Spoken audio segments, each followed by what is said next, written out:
这五只一起。因为你如果手指头这样动，它是不是还是有横向力？你走这个圈是不是有横向力？然后我要往前走，它是直向力嘛，是不是？所以一个螺旋它是有横向力有直向力，是在一个直向力上面的横向力。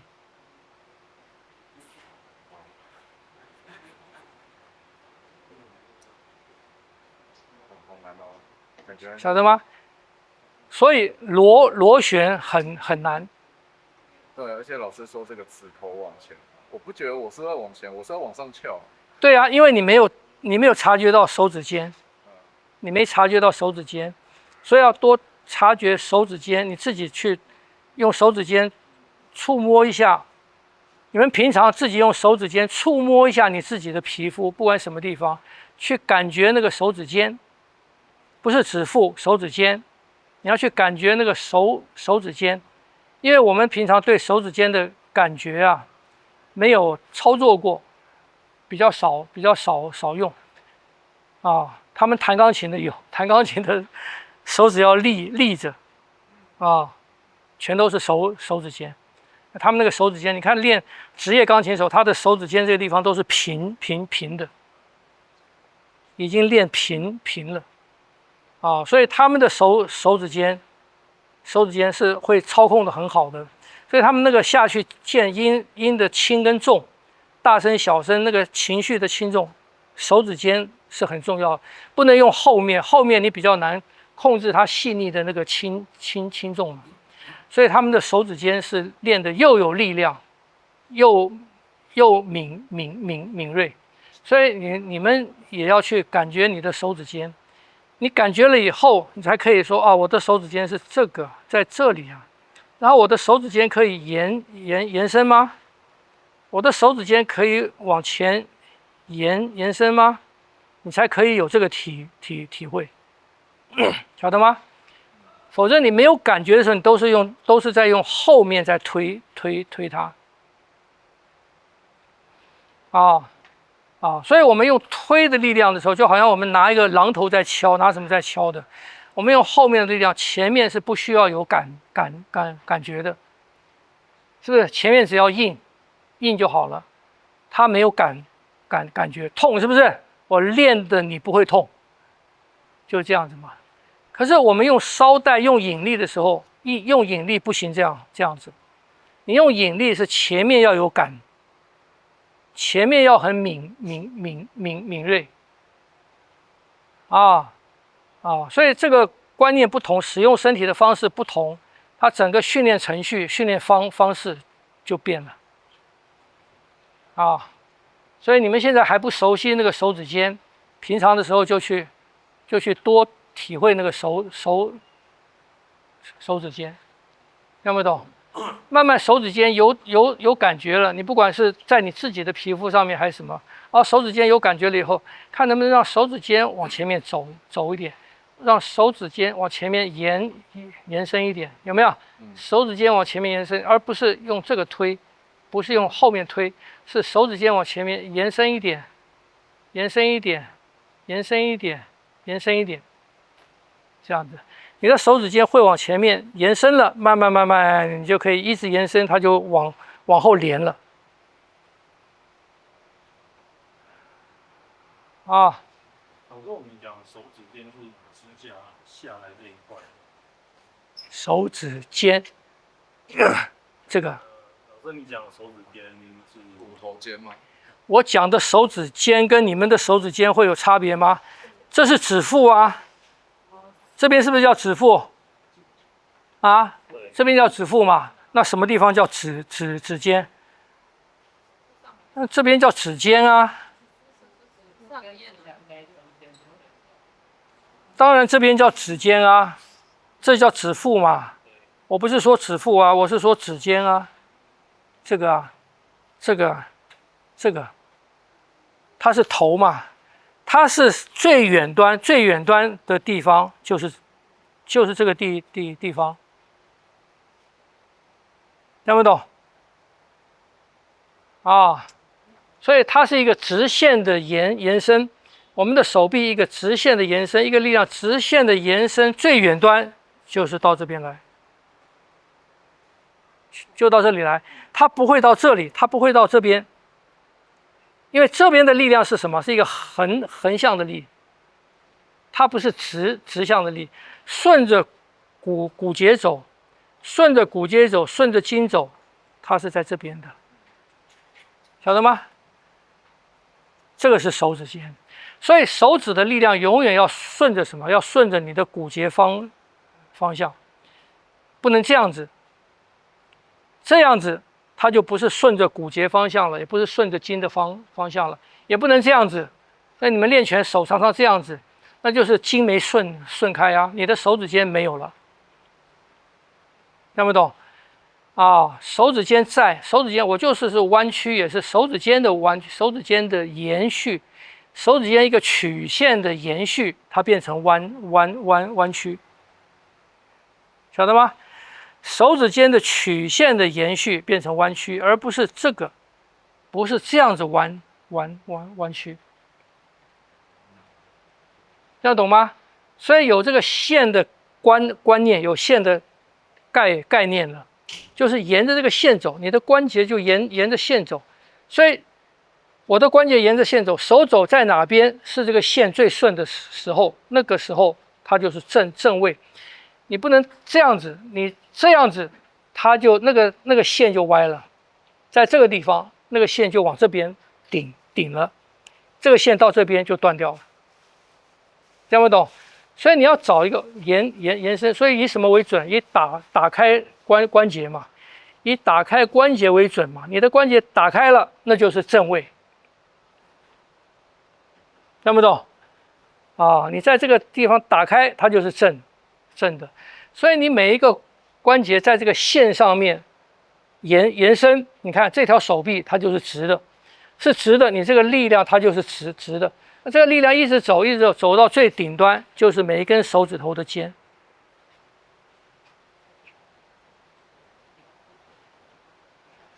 哎，听不懂？哎，像你要体会你刚才那样子，这个地方稍微用力了，稍微用力，这个手就有一点往上翘了，表示说这边有力量了，这边有力量就不会过来了，就断了，听不懂？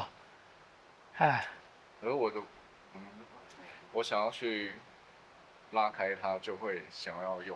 对，你要拉开它，要用前面拉它，你要用前面拉它嘛，你不能用它本身啊，因为本身你一用力，它就变了嘛，那你可以很敏锐的。这边往后拉，这边的肌肉往后拉，这边往前拉，它就正了。或者你放松掉，由前面来带手腕，哎，这样没有，这样线断了，这样也断掉，这样有力量，放掉力量，往前拉，哎，通了，就是这样，这就是正位，听不懂？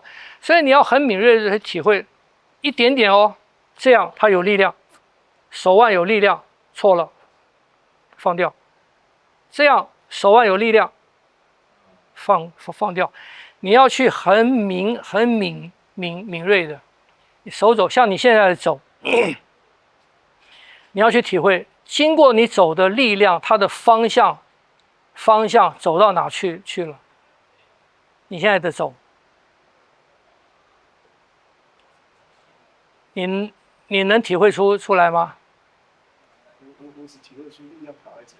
对，什么原因？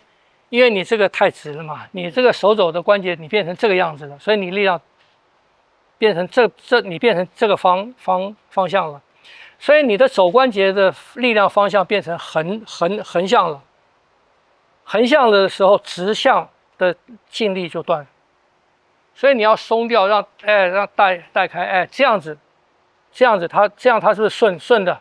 它是通的，这样就直了，是不是？稍微一点点，你一用力，它变成这样子了，这样就断掉。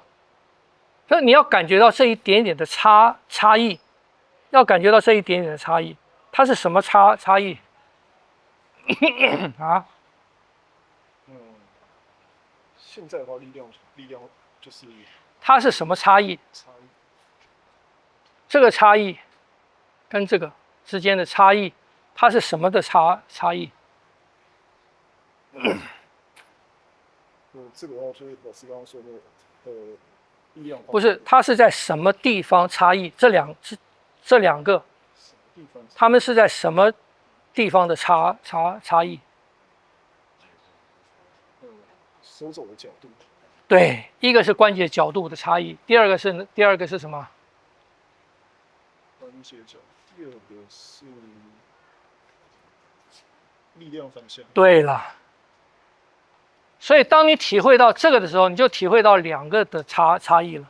一个是结构的差异，结构就是关节角度，是不是这样子？关节角度结构的差异，因为结构的差异，所以力量变了，力量的方向变了，晓得吗？你就知道了力量的方向是什么东西了，听不懂？那你们去感觉这个，你感觉一个关节就可以，你一个关节感觉到了以后，你就知道是怎么回事了。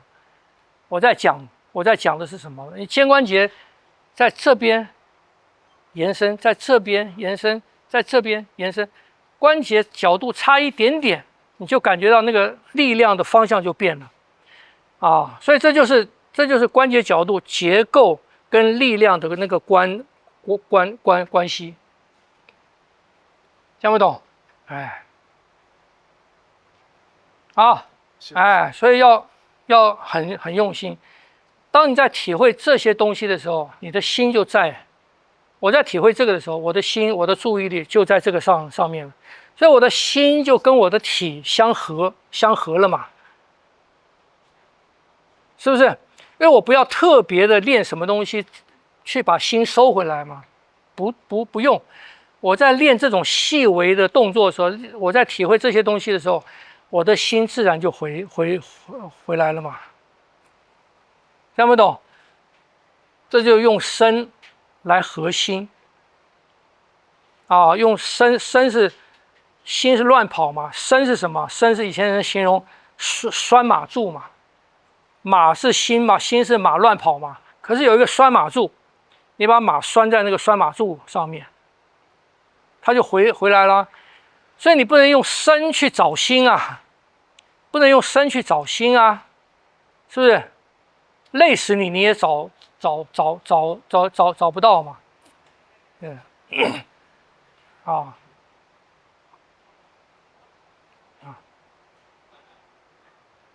听不懂啊？所以那个谁去说求达摩还是求谁帮他安心啊？啊？慧人哦，慧可是找达摩吗？对，去帮他安心嘛。他问完，他说我已经帮你安好了，怎么安？密心两分啊？他找不到他的心。他找不到啊，因为他在找啊，因为他在找啊。可是当他问这个的时候，当他问这个问题的时候，他的心就回来了，是不是这样子？因为你的心不在的时候，你问不出这个问题嘛，是不是？啊，所以这个都是你们要，就他平常就你们在上课的时候，中国学生不喜欢问问题，因为你在听的时候啊，你在听课的时候，你的心可以乱跑，你的心可以乱跑嘛。可是当你要问问题的时候，老师说有问题没有？大家没有，为什么？因为在没有问问题的时候，那个心在乱跑嘛。可是当你要问问题的时候，你的心是不是要回来了？否则你的头脑无法逻辑化你的问题啊，你的问题不能变成你的语言嘛，变成一个适当的语言嘛。当我们产生一个问题，问题是从哪产生的？问题是从不知道什么不知道、不明白，不明白是一个混乱嘛，没有秩序嘛。是从不明白里面，我把它整理成一个有规则的东西、有秩序的东西，我才可以在这里面弄清楚我的问题是什么嘛，是不是这样子？这个时候你的心就回来了，然后你的问题明白了以后，你怎么去表述这个问题，你的心就更近一些了。当我在表述这个我的表述，我把它变成一个适当的语言的时候，我的心就更专注了。听不懂？所以要练习问问题。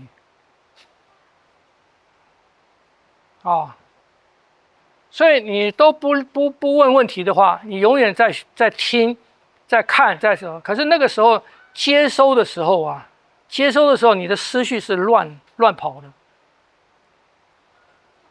只有跟别人讨论的时候，我在跟你们讲这些东西的时候，对我自己的帮助是最大的，因为我的头脑在做整理，我自己在做以前学的经验、以前学的东西在做整理之后，我选择一个最适当的，能够让你们听懂的方式，把它表达出来。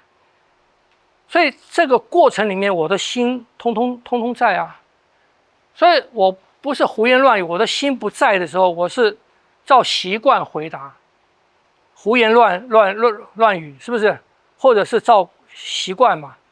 可是不是啊，所以我每一次的说明都是一个新的说明，都是一个新的说明，所以它会很累，因为你的精神在那时候都要非常的在你自己里面，这个就是用身把心拉回来的方式，晓得吗？那你们在练这个东西也是一样。当你去分辨我的关节位置现在在哪边，有没有正，有没有偏，我的力量的方向在哪边的时候，你去仔细体会这个的时候，你的心就回来了。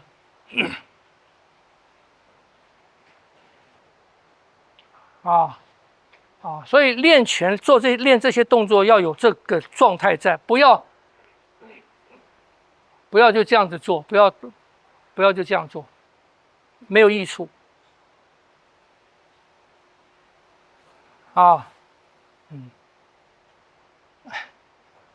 晓得吗？所以健身房那个一边跑步一边听音乐，或者一边看荧幕，那些运动都是很盲目的运动。因为你的每一步，你的关节位置是不是在同一个角度，你自己都不知道，是不是？你可能那个跑步机在转啊，那你可能跑的时候，你的关节角度一下子脚尖朝前，一下子偏一点了，是不是？一下子重心跑前面一点的，一下往后面，这些东西你都不知道，你只是在跑，当你不知道的时候，你就不知道跑步哪一个动作对你是好的，哪一个动作对你是坏的，或者哪一个动作对跑步是有帮助的，哪一个动作对跑步是没有帮助的，你就没有体会嘛，好吧？你做一个事情，花时间做一个事情，没有体会，就是在浪费时间。好，有问题吗？请问老师站的时候，常常觉得手送到手指也很松，对，那个是要部分的心不用，检查，不用，他就习惯了，就我觉得我常常还是有一些部分是紧的。对，所以你也是紧的，你就要用一点点意，刻意去把它稍微很松柔的情况下去把它伸展一下，把它伸到那个正位，伸到直，啊，就后来变成习惯，但是后来变成习惯，或者拿一个很轻的那个哑铃嘛，或者手上戴一个那个有一点重量的手环嘛，就让它落，就让它落着，啊，就是让正常状态，让重力去帮助你，让你的身体那个关节回到那个正位去，不要太重的。3-5磅就够了，啊水晶太轻了啊！水晶呢？水晶的你干嘛找麻烦啊？还搞水晶的？有这个东西，但是它太轻，是不是？不是嘛？你干嘛要搞一个它会碰坏的呢？自找麻烦。现在有很多做的很漂亮的那个有重量的那个手环嘛，是不是这样子？环状呀，一个对啊，套在手上。那个就行嘛，所以很轻也够。也不能太轻啊，太轻它不能把你的手臂往下坠啊。那到一个重量，它可以把你的手臂往下坠，可是那个往下坠又不会太重，太重是什么？太重你的筋会疲劳。我们是要让它往下坠，有往下坠的那个引导力，然后让重力慢慢的带动那个引导力，晓得吗？不是用很大的力量去强迫它。啊，好，还有问题吗？不是问题，是分享。就上礼拜讲的腿要轻，我最近膝盖还是会痛。我这个礼拜走路什么上楼梯起床啊，想着把它变成轻，不痛了。对啊，就是要有一个往上的力嘛。轻轻的。对啊，我上次不是说上礼拜你有来吗？对，我说轻功是怎么回事？那个嘛，是不是？哦，那你说他们练轻功的从小就那样跳、那样窜、那样跳，那膝盖不是早就坏了，是不是？不会，因为它是轻的。啊，所以它这个练法不是要蹬，不是蹬，没有蹬啊，我说是上面提下面啊，下面不做事，下面不做事，啊，还有问题吗？没有哈。我们在这个热天啊，进入3伏天了嘛，啊，你们自己也是一样，就尽量练这样子的东西，啊，这段时间去找这些小东西，啊，好，没问题的话就下礼拜见了，啊，好。